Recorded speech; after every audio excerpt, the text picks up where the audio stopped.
A crowded Burden of Dreams boulder, 2 new mega hard projects completed by Aidan Roberts, Michaela Kiersch's hardest route to date, a slew of V15s, including some first ascents.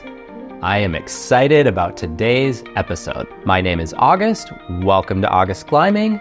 Let's jump right in, kicking things off with the Burden of Dreams boulder. This V17 or 9A problem is getting a lot of attention this season. It appears that there are as many as 6 elite climbers in Finland right now projecting this boulder. In the last video, we spoke extensively about Toru Nakajima. His trip recently ended, but he had this to say on April 15th. Burden of Dreams session 21-22.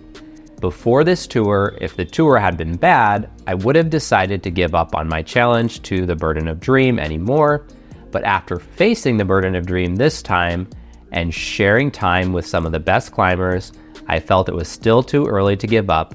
Looking back over the past 5 years of working on the Burden of Dreams, now I know I can do more. Toru's perseverance on this long-standing project is inspiring to me. I'm sure he's had many ups and downs in this process, but it's so cool to see him keep coming back to this incredibly challenging boulder problem. As we noted in the previous video, Kokoro Fujii and Ryohei Kameyama were training on Burden of Dreams replicas in preparation for the real thing. They have now arrived in Finland, already getting several sessions in on the real Burden of Dreams. Kokoro had a super solid first attempt on the boulder, which you can see in his reel here from April 7th, nearly sticking the first move. Then from April 13th, we see Kokoro completing the last 2 moves of the problem, with impressive control on that last move before the top out. He is looking strong on Burden for sure. As for Ryohei, he shared on April 7th that he was finally able to return to Finland after 3 years.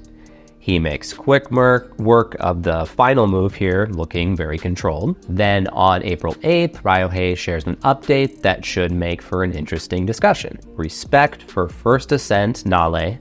I will try my best to use this start style. So what's going on here?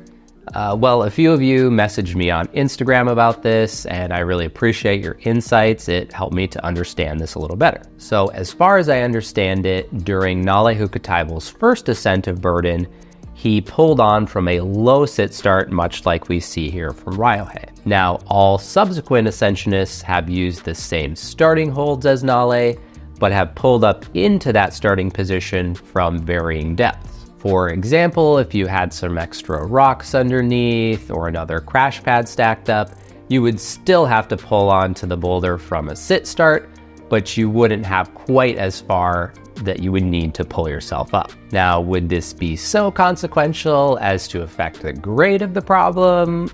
I think likely not. Are there any recognized worldwide ethics for climbers regarding sit starts? Does the climber have to start from the same exact footholds as well as the handholds? By the way, I'm not trying to stir up any controversy here, and I don't imagine Ryohei is either. I recognize people will have a variety of opinions about this, and I'm genuinely interested to hear what you have to say in the comments. It will be an interesting discussion for sure. Now, I mentioned some other climbers out there as well. Ryohei shared this update showing Aidan Roberts at Burden with them. Aidan confirmed this in a recent episode of the Careless Talk podcast. In that same episode, Aidan also talked about climbers Nico Pellerston and Clement Lechaptois being there as well. So I guess that brings the total up to 5 people projecting Burden of Dreams right now, with a 6th person on the way. Can you guess who that 6th person is? It's Ryuichi Murai. So yeah, I'd say it's likely that we'll see another Burden of Dreams ascent in 2024, maybe even this month, so stay tuned for updates on that. Now is a good time to talk about Aidan Roberts for a bit, because he recently announced sends of 2 mega hard projects. One in the Lake District in the UK, and the other in Ticino, Switzerland. These 2 completed projects may very well land in the top tier of bouldering, alongside many other iconic climbs that we often talk about. However, unlike many of the sends that we talk about on this channel, Aidan did not simply share an Instagram update with the name of the problem, a grade, a nice little check mark to announce that he had completed it. He instead opted for a different method of sharing this news through a long-form discussion on the Careless Talk Climbing podcast with Sam Pryor. Aidan decided to first take some time to reflect on the completion of these projects before sharing about them publicly. Then in the podcast, he spoke extensively about his experiences with these projects and how much they personally meant to him. Aidan didn't want these projects to be reduced to a name and a grade when these experiences meant so much more than that for him. The first of these projects is located in the Lake District in the UK. It's formerly known as the Helvellyn project, but Aidan has landed on a name for this climb, Spots of Time. Though he hasn't officially assigned a grade, he reckons it may be in the 8C plus or 9A range. Aidan and Sam included a robust discussion in this podcast episode about how a first ascensionist is really just making a guess about the grade, and ultimately more climbers need to get on a problem in order for a consensus to be reached. For example, a subsequent ascensionist may find different beta that makes the climb easier. The second project that Aidan sent is called the Midnight Project, located in Ticino, Switzerland. Aidan had worked on this project with Sean Rabitou in the past. This one is as of yet unnamed and also ungraded, though on the podcast, Sam did give an interesting name suggestion to Aidan, and he did seem to like it, so I guess we'll see ultimately what name he lands on. Aidan talked about these projects being harder for him than Elfane, which of course is a V17 or 9A boulder, so that also speaks to the potential difficulty of these climbs. As much as I'd love to say this summary is all that you need, I'd highly recommend that you listen to the Careless Talk Climbing podcast. It's episode 92. It's a very wholesome and thoughtful discussion from Sam and Aidan about these projects. I will link to that podcast episode in the description so that you can go check it out. Aidan did reference having footage of both of these sends, so we can look forward to that as well. And you know, I really like this Aidan guy. Although I've never met him, of course, but I love his thoughtful and insightful analysis of these climbs. And I also appreciate that he feels comfortable to share these updates in his own time, in his own way. Now, we've also got some exciting V15 or 8C first ascents to talk about. We'll start off with Giuliano Cameroni.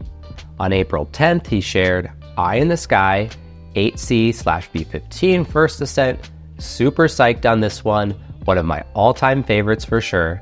Last year, I started trying this block with Kim Marshner and Dave Graham, and they hiked up the hill and found this higher sector.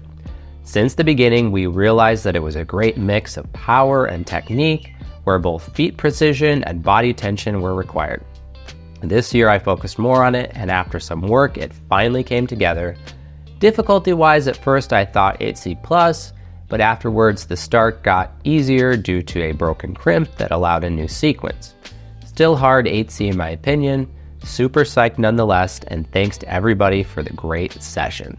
It sounds like a fantastic climb, and you may wonder, how long will it take to see a second ascent of this line? Well, on April 14th, Sean Bailey shared Eye in the Sky, V15, beautiful one in Bavona from a few weeks back, one of the coolest grip sets I've seen, stoked to get the second in this. Congrats on the first ascent at Giuliano Cameroni. So another beautiful line put up here in Switzerland, and we get to see some awesome photos of Eye in the Sky here as well. And I hope you're ready for another V15 first ascent, because we've got a gem here from Keenan Takahashi. On April 10th, he shared the gold standard V15 first ascent.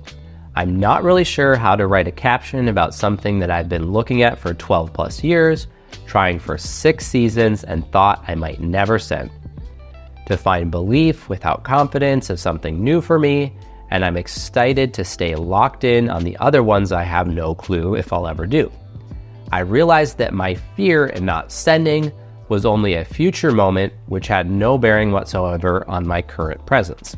The only difficulty was self-imposed, and to see it for what it is allowed me to step away from the outcome and focus on the moment. Keenan also wrote about a video that's in the works that will of course be able to communicate much more than is possible in an Instagram post. For a bit of extra context, this highball climb is located in the Buttermilks in California. According to grip.com, it's a low start to a V8 problem called standing on the shoulders of giants, a problem where climbers actually have to stand on someone's shoulders or use a ladder to access the starting holds. Keenan gives a shout out to Sunny Trotter for the first ascent of this high start. Keenan also wrote in his post that this line had previously been tried by climbing legends Chris Sharma and Jason Kell back in the day. Some pretty cool stuff indeed, and congrats to Keenan Takahashi on this send. This next one is not a first ascent, but a shout out to Arthur Labrie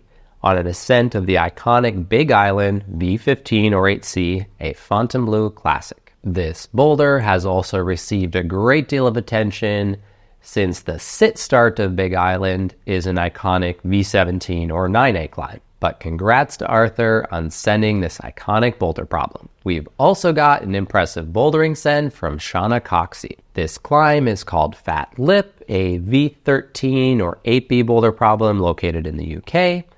On April 13th, Shauna shared, managed to piece this one together and get it done in a session, but it sure wasn't without some effort. It was so nice to try real hard and get mega pumped. It's awesome to see several of her attempts here, and then ultimately the send, and all in a single session. Now I want to show you this bouldering flash from Yannick Flohé. The boulder problem is called Omega Man, graded V12 or 8A+.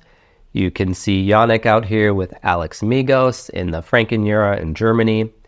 The aesthetics of this climb are wild too. This giant block appears as though it's like magically balancing atop this smaller rock, and then there's a forest growing on top of this thing. And of course, even more impressive is Yannick's climbing on this boulder, and a flash nonetheless. Very nicely done. Here's a cool first ascent from Sam Wolff. It's called Changes. On April 11th, Sam shared, between work and life and some minor injuries, I wasn't feeling super psyched on climbing recently. Then Chad Walker started brushing this boulder and we immediately realized how fun it was going to be. It's such a special thing to have a project that you love. What an incredible line with these layback moves and what I imagine is a scary crux move quite high off the ground. It looks like it's a right-hand slap out to a sloper. In the comments, Sam noted that this is likely in the double digits grade-wise.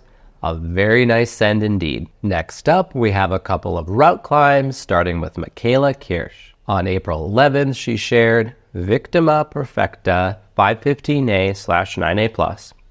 Hardest route to date, especially with the last move crux. Picture 1 on the actual send. Lots of blood and tears and self-doubt on this one. Longest project so far. More to say later. Thank you to everyone on Team Margalef this season. And this is, of course, located in Margalef in Spain. It was first ascended by Ramon Julian back in 2008. And huge congrats to Michaela Kiersch on sending her hardest route to date. Next up, here's an amazing second ascent of a route in Las Chilcas, Chile. Thanks to Ignacio for reaching out to alert me about this one. It is much appreciated. This is a second ascent of Tecnoking 514D or 9A, which is impressive for any climber. But Leo Cia Bliedtner, an 11-year-old climber, sent this route, becoming the youngest climber to send 9A. The previous record was age 12. At that time, this was a route sent by Theo Blas in 2022. Tecnoking is a route that was just established this year by local climber Ronnie Escobar. And we see some photos here of Leo on this climb,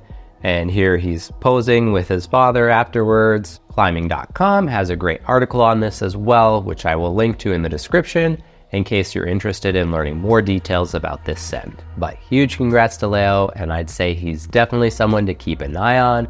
It will be really cool to see his climbing progression in the years to come. I imagine he has a great, bright future ahead of him. For a little bonus section here, I thought I would briefly touch on the recent IFSC World Cup in China. I haven't included much news about competition climbing on this channel, Let me know if this is helpful and if you'd like to see more of it. Starting off with the bouldering men's final, we had Tomoa Narasaki come out on top with 2 tops and 4 zones. It's interesting that no one topped more than 2 boulders in this competition. But in the women's final, can you guess who came out on top? That's right, Yannick Ganbre. She topped all 4 boulders, nearly flashing all of them. She did this in 5 attempts, so 3 flashes and 1 that took 2 attempts. On the lead climbing side of things, the men's champion was Toby Roberts, and for the women's side, Yannick Ganbre again. She's getting in some good practice ahead of the Paris 2024 Olympics. For the speed climbing final, we saw Alexandra Miroslav come out on top on the women's side and Peng Wu on the men's side. But there's some really exciting news coming out on the speed climbing side here from American climber Sam Watson. Sam set a new speed climbing world record. On April 12th, he shared, "Why not me? The fastest climber in the world, 4.798. And here's a full video of the new speed climbing world record. It's flawless how he's climbing this, and that's just wildly impressive. Congrats to Sam Watson. It will be cool to see how he does in the Olympics this year. And yes, he has already qualified for the Paris 2024 Games. The next IFSC World Cup will be in Salt Lake City at the beginning of May, but really all eyes are set on the Olympic Qualifier Series. This will be in 2 parts, May 15th through the 19th in Shanghai, China, and June 19th through the 23rd in Budapest, Hungary. Though a handful of climbers were already able to qualify for the Olympics last year, this will be the stage where many other Olympic hopefuls will be able to qualify. In total, spots will be awarded in the Olympics to 10 men and 10 women at the end of this qualification series. On the women's side, some notable climbers who are still seeking to secure a spot in the Olympics include Brooke Rabbitu, Miho Nanaka, Kyra Kondi, and Petra Klingler. On the men's side, we'll get to see climbers like Meji Schalk, Alexander Migos, Adam Andra, Yannick Flohé, Alberto Yanis Lopez, Michael Moem, Simon Lorenzi, and Stefano Gazolfi. Of course, there will be many other climbers participating as well. I'll leave a link in the description so you can see the full list. Now, if you'd like to spice up your day with something a little bit different, check out this Coffee and Climbing episode 1 that I filmed with my friend Shrey here in Delhi, India. Let me know what you think of it. And hey guys, thank you so much for watching. My name is August, and I'll see you again soon.